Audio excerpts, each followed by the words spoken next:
Founded in 1733, Savannah is Georgia's first city. With a town plan studied by urban designers across the globe, we're also America's first planned city. And for lots of very good reasons, we should be the world's first Google city. You couldn't pick a prettier place. Almost 7 million tourists a year visit our slice of heaven on the Georgia coast. We've been voted the most beautiful city in the United States and have preserved the largest National Historic Landmark District in the nation.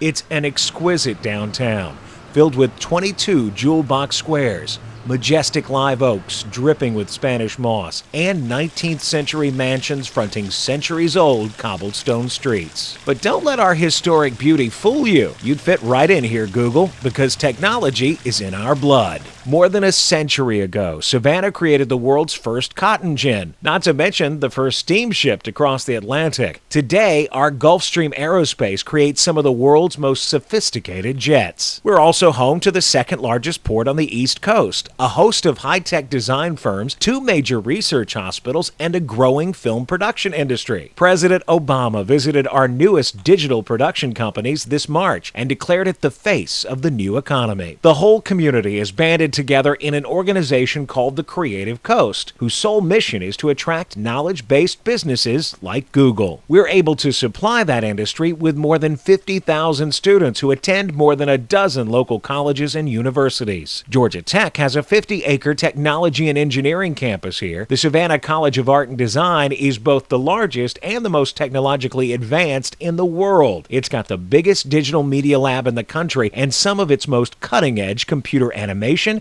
industrial design, and filmmaking programs. We've got all the pieces in place.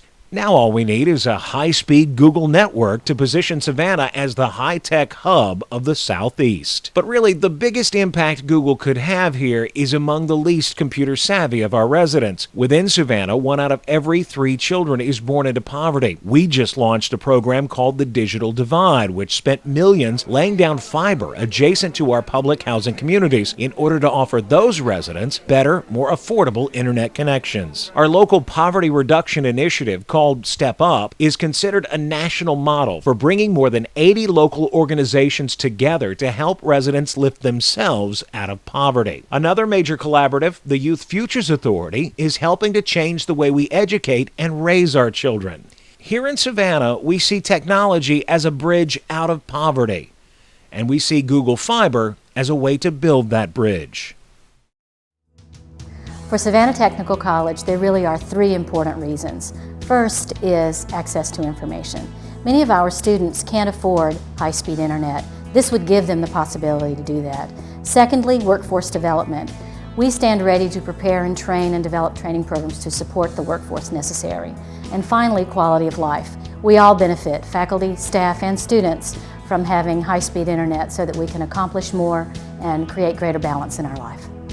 Well, the Savannah-Chatham County Public School System serves about 34,000 students and families within this community. Now, currently, we have fiber optic lines connecting the city, the county, and the school system. So this Google experiment would be perfect in connecting these agencies with the community. Our organization works to help create, grow, and attract higher-wage, knowledge-based business in Savannah. I cannot think of a more powerful way to advance that cause than by having Google's ultra-high-speed broadband in this community. Memorial Health University Medical Center is a 530-bed teaching hospital in Savannah, Georgia. Fiber to the home will expand our ability to create innovative health applications for disease management and care navigation. It would be a wonderful addition if Google came here because, one, it would expand educational resources not just to the community but to youth in particular, and second of all, it would address the digital divide for low-income communities and getting those children and those families computer services and high-tech computer services, and to address the issue of asset building, asset development, which is key for reducing poverty in Savannah. The world is in a technology renaissance, and in order for America to stay competitive, we need this high-speed infrastructure in all of our cities. There are products and services being created right now that will demand this speed in the near future. We need to be prepared for this wave because it is coming. We have everything you need, and we also have the support of our entire community. Together we can transform Savannah and this region. We invite you to come and visit Georgia's first city and find out why it should be Google's first city.